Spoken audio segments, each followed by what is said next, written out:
Alright, here I am on the Oak Street Railroad crossing in Wyandotte, Michigan. So today I have decided to take a day trip to Wyandotte and check out some of their iconic 4-track railroad crossings that have two different lines going through them. The Canadian National Flat Rock sub and the Conrail Detroit line. So yeah, you guys may y'all OG rail fans who've been watching YouTube for a very long time may actually recognize these crossings. Owens 32, that guy, he filmed them like back in 2008 when these crossings still had a majority of their old equipment, filming all kinds of stuff going through them and malfunctioning and whatnot, all of those videos.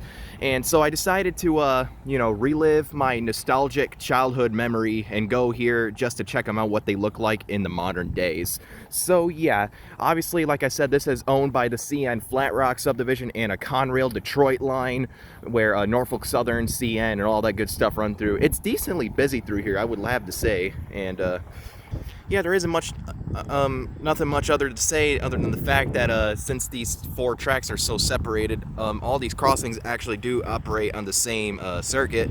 And I don't think I've seen any other state other than Michigan have this kind of deal. Well, maybe some, but this is still unique to see anyway. But to start off, as you can see up here, is an emergency preemption signal, which Oak Street has on both sides, but I decided to show it anyway. As you can see up there, they're not turned on at the moment, but yeah, they're there. But yeah, with that shown and said, let's go ahead and tour the first signal. So for the first signal, which still has its original cantilever, this has a Wabco cantilever, which is pretty neat. And here's the emergency information and the dot tag. The dot number is 258093M. And then, but the Conrail line has a different dot tag, which I'll explain in a moment.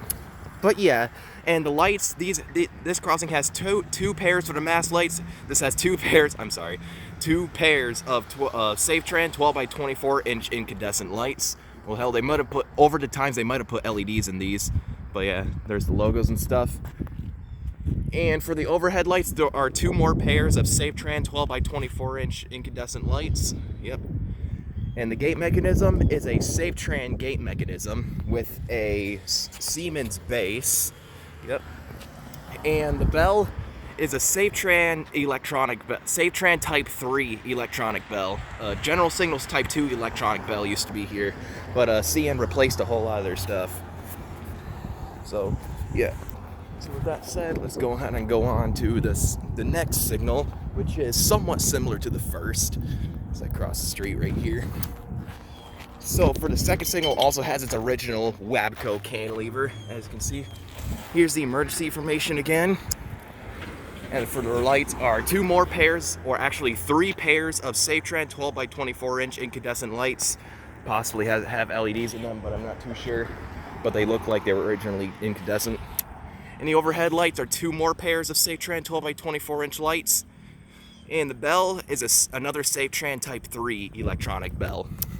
But yeah, that is the first side of the CN Flat Rock sub. Now let's go ahead and tour the crossings that are on, the Conrail Detroit line side. So let's get to that real quick. As soon as I cross the road, hopefully it ain't too busy. So for the next signal, which is a newer cantilever, as you can see, looks like it's been recently replaced too. So for this one, this has a Siemens cantilever. And here's the emergency information and the dot tag for the Conrail side. And the dot number for this is 511642A. And, yep. And if you look around here, you can see a couple of memorial stations and a Conrail whistle post. It's kind of neat. And for this one, for the mast lights, this has 2 pairs of Safetran 12 by 20 inch LED lights. Yep. And for the overhead lights are also 2 more pairs of Safetran 12 by 20 inch LED lights. And the bell, hold on. And the bell is a Western Hayes mechanical bell, as I just saw. Although it's like turned the other way, but I can still see her. But yeah, that's one. Now let's go ahead and go to the other, see what that one has to offer. Probably similar. But yeah, here is the next signal on the Conrail Detroit side. This one is also similar to the first. This one has another Siemens cantilever, and then this one for some reason doesn't have emergency information tag on it, but it's all right. They already have like 2 more of them. And then for the mast lights, this one has 3 more pairs of Safetran 12 by 20 inch LEDs. Yep.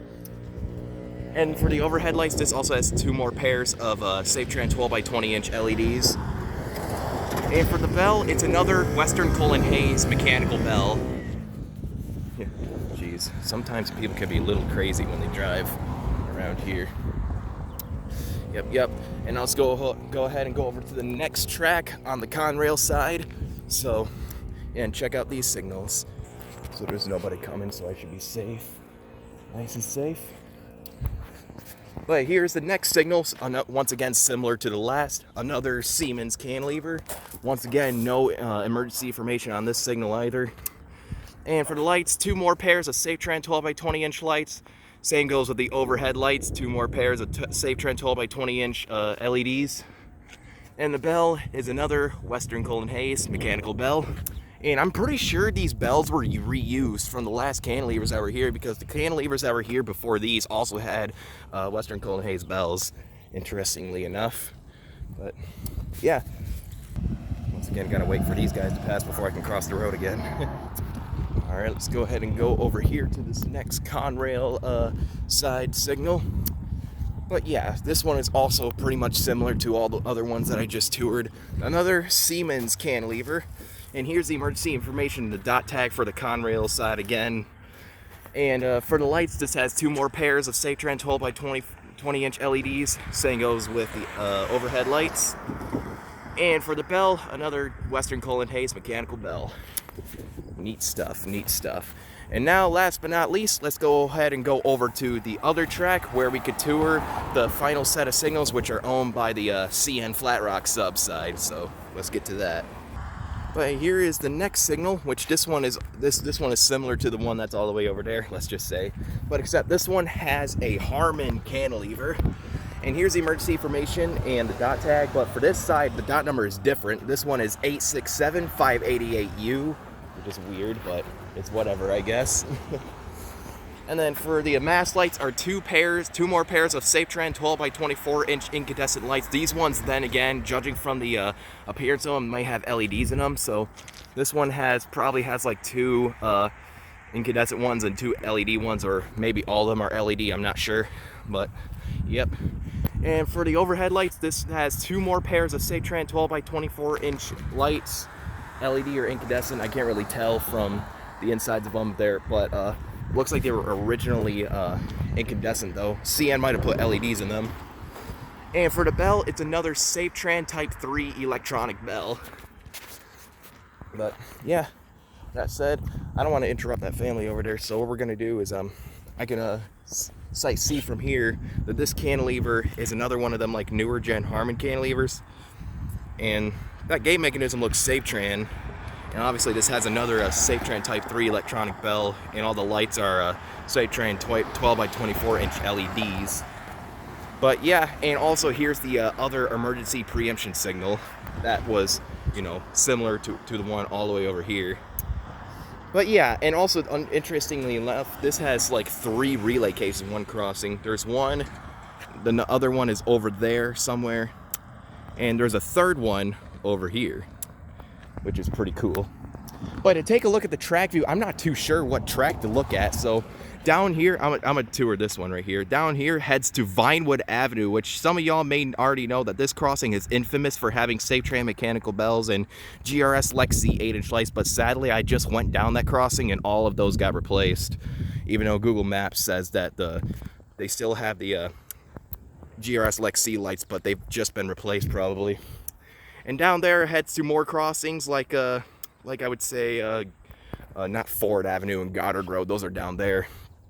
And I'm gonna take a look at the Conrail side too. So yeah, down there once again heading to Vinewood Avenue and Emmons Boulevard and all those other crossings. And down there heading towards a long straightaway, I would call it. So yeah, this right here is the rather infamous crossing owned by Owens, filmed by Owens 32 back in the days, Oak Street in Wyandotte, Michigan, owned by the CN Flat Rock sub and the Conrail Detroit line. But yep, so I catch something here soon. But other than that, over and out.